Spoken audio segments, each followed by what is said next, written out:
Coucou, c'est Mélo, et nous allons lire des proverbes. Proverbes, chapitre 8. La sagesse ne crie-t-elle pas?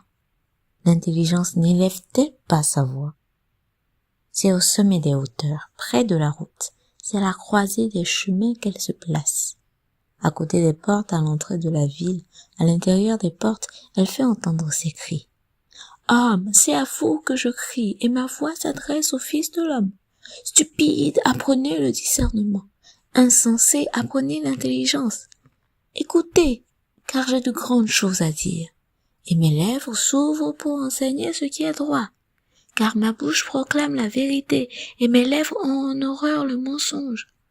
Toutes les paroles de ma bouche sont justes, elles n'ont rien de faux ni de détourné.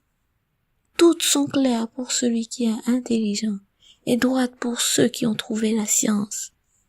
Préférez mes instructions à l'argent, et la science à l'or le plus précieux. Car la sagesse vaut mieux que les perles, elle a plus de valeur que tous les objets de prix. Moi, la sagesse, j'ai pour demeure le discernement, et je possède la science de la réflexion. La crainte de l'Éternel, c'est la haine du mal, l'arrogance et l'orgueil, la voix du mal, et la bouche perverse, voilà ce que je hais. Le conseil et le succès m'appartiennent. Je suis l'intelligence, la force est à moi.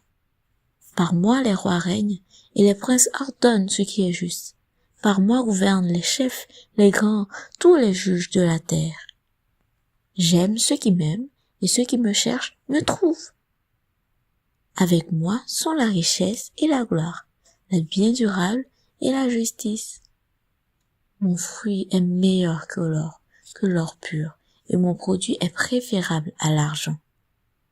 Je marche dans le chemin de la justice, au milieu des sentiers de la droiture, pour donner des biens à ceux qui m'aiment et pour remplir leur trésor.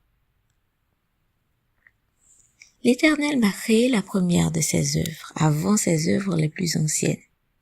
J'ai été établi depuis l'éternité, dès le commencement avant l'origine de la terre. Je fus enfanté quand il n'y avait point d'abîme, point de source chargée d'eau. Avant que les montagnes soient affermies, avant que les collines existent, je fus enfanté. Il n'avait encore fait ni la terre, ni les campagnes, ni le premier atome de la poussière du monde. Lorsqu'il disposa les cieux, j'étais là.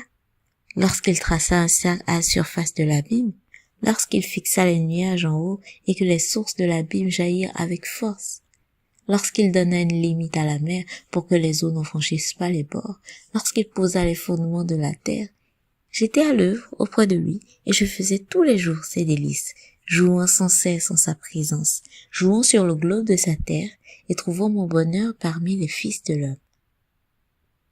Et maintenant, mes fils, écoutez-moi, et heureux ceux qui observent mes voies.